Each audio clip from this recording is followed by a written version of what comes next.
তিন শ্রেণীর মানুষ দিয়ে জাহান্নাম উদ্বোধন হবে, বুখারী মুসলিম। তাকে মনে আছে? তিন শ্রেণীর মানুষ দিয়ে জাহান্নাম উদ্বোধন হবে। সূচনা হবে তিন শ্রেণীর মানুষ দিয়ে: এক, শহীদ; দুই, দানকারী; তিন, হুজুর। আশ্চর্য! আমার তো কিছু করার নাই, বুখারী মুসলিমের হাদিস। এক্ষুনি মসজিদ থেকে বের হয়ে মেসকাত, বাংলা মেসকাত, ইলম অধ্যায়, বিদ্যা অধ্যায়, প্রথম পরিচ্ছেদ, 3-4টা হাদিসের পরে এই হাদিসটা আছে আবু হুরায়রা থেকে। আল্লাহর নবী বলছেন জাহান্নাম উদ্বোধন হবে তিন শ্রেণীর মানুষ দিয়ে: এক, শহীদ, আল্লাহ রাস্তায় শহীদ হয়েছে, মনটা চাচ্ছিল আমি বড় যোদ্ধা মানুষ দেখো। দুই, দানশীল, আমি দিলাম টাকা, মানুষে বলল যে টাকা দিয়েছে, খালি মনটা 19-20 হলেই আর হবে না। কি দিয়ে বুঝায় আপনাকে ইসলাম কত সূক্ষ্ম? কি দিয়ে বুঝায় আপনাকে আমি ইসলাম কত সূক্ষ্ম? কত সূক্ষ্ম থেকে সূক্ষ্ম। একটু ভিতর 19-20 হলে নেকি তো বহু দূরের কথা, এখন জাহান্নাম উদ্বোধন হবে আপনাকে দিয়ে। তিন, হুজুর। হুজুর জানেন না হুজুর কত বড় বিপদে। হুজুর আপনাদের বাড়িতে আসে আর আপনাদের বাড়ির উদ্বোধন করে দিয়ে যায়, দোকান উদ্বোধন করে। হুজুর হাফেজি খানার ছেলে নিয়ে এসে আপনার বাড়িতে খায়, খুশি আপনি টাকাও দেন। হুজুর বুঝতে পারে না আমি কত বড় বিপদে। হুজুর দিয়ে জাহান্নাম উদ্বোধন হবে, এটা আপনি স্বাভাবিক মনে করলেন? এটা স্বাভাবিক কথা নয়, এটা একটা আশ্চর্য ধরনের কথা, যাদের ব্যাপারে আল্লাহ রাসূল বললেন যে পৃথিবীতে এদের চেয়ে কোনো সম্মানী মানুষ নাই,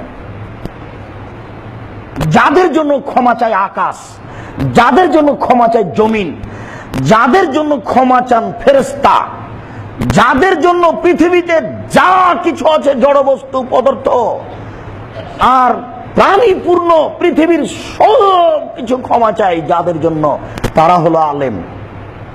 সবকিছুই ক্ষমা চায়। আল্লাহ তুমি মওলা মানুষকে ক্ষমা করো, আলেমকে ক্ষমা করো। আল্লাহর নবী এই কথা বলেছেন, ওই মুখেই আল্লাহর নবী বলছেন যে জাহান্নাম উদ্বোধন করা হবে হুজুর দিয়ে, আলেম দিয়ে। স্বাভাবিক নয়। আলেম বুঝতে পারেনি বিষয়টি কত জটিল।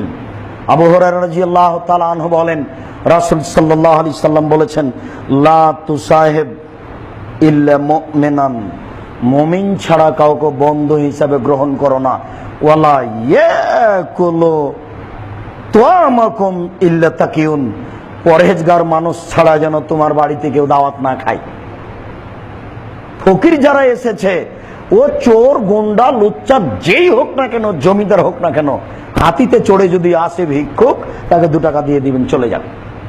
এইটা ভিন্ন জিনিস।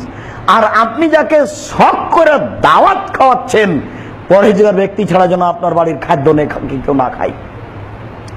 কথাটা ভুল বুঝবেন না। ভিক্ষুক এসেছে, সে চোর, গুন্ডা যাই হোক, চাইতে এসেছে দেন, খেতে চাচ্ছে দিয়ে দেন।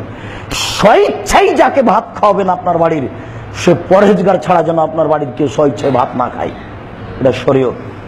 পরহেজগার ছাড়া আপনার বাড়িতে যেন স্বেচ্ছায় কোনো মানুষ ভাত না খায়। সম্মানিত মসজিদের মুসল্লি, রাসূল সাল্লাল্লাহু আলাইহি সাল্লাম বললেন একটা লোককে উপদেশ দিতে গিয়ে যে কালা রাসূলুল্লাহ সাল্লাল্লাহু আলাইহি ওয়াসাল্লাম রাজুলিন বিতাকওয়াল্লাহ ওয়া তাকবীর আলা কুল্লি সারাফিন। এই শোনো, তুমি পরহেজগার হও, আল্লাহকে ভয় করো। যখন উঁচু জায়গাতে উঠবা তখন আল্লাহ আকবার বলিও। লিফটে উপরে যাওয়ার সময়তে, সিঁড়িতে উপরে যাওয়ার সময়তে আল্লাহ আকবার বলতে হবে। নামাজ সময়তে সুবহানাল্লাহ বলতে হবে।